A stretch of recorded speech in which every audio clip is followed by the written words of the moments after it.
মৌলভীবাজারের কমলগঞ্জ উপজেলার শমশেরনগর এমন একটি জায়গা যেখানে ইতিহাস, বাণিজ্য, শিক্ষা এবং সামরিক ঐতিহ্য একসঙ্গে মিলিত হয়েছে।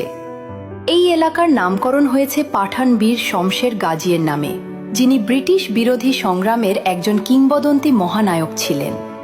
তার নেতৃত্ব, বিদ্রোহ ও বীরত্বর স্মৃতি ধরে রাখতে এই জনপদের নাম রাখা হয় শমশেরনগর।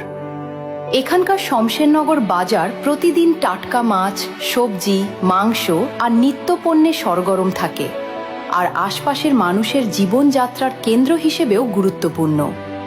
বাজারের কাছেই রয়েছে শমশেরনগর উচ্চ বিদ্যালয় ও বিমান বাহিনীর শাহীন কলেজ, যা দীর্ঘদিন ধরে এই অঞ্চলের শিক্ষার প্রধান ভরসা। একটু এগোলেই দেখা যায় পুরনো দিনের স্মৃতিবাহক শমশেরনগর রেলওয়ে স্টেশন, যেখান দিয়ে প্রতিদিন যাতায়াত করেন অসংখ্য মানুষ, আর দ্বিতীয় বিশ্বযুদ্ধের সময় নির্মিত ঐতিহাসিক শমশেরনগর বিমানবন্দর, যা একসময় অভ্যন্তরীণ ফ্লাইটের কেন্দ্র ছিল। আজও নীরবে দাঁড়িয়ে আছে বিমান বাহিনীর প্রশিক্ষণ ক্ষেত্র হিসেবে। চারপাশে সবুজ প্রকৃতি, শান্ত পরিবেশ আর ইতিহাসের গভীর ছাপ শমশেরনগরকে দিয়েছে এক আলাদা পরিচয়। সব মিলিয়ে এটি মৌলভীবাজারের ঐতিহ্য, উন্নয়ন ও সংস্কৃতির এক জীবন্ত প্রতিচ্ছবি।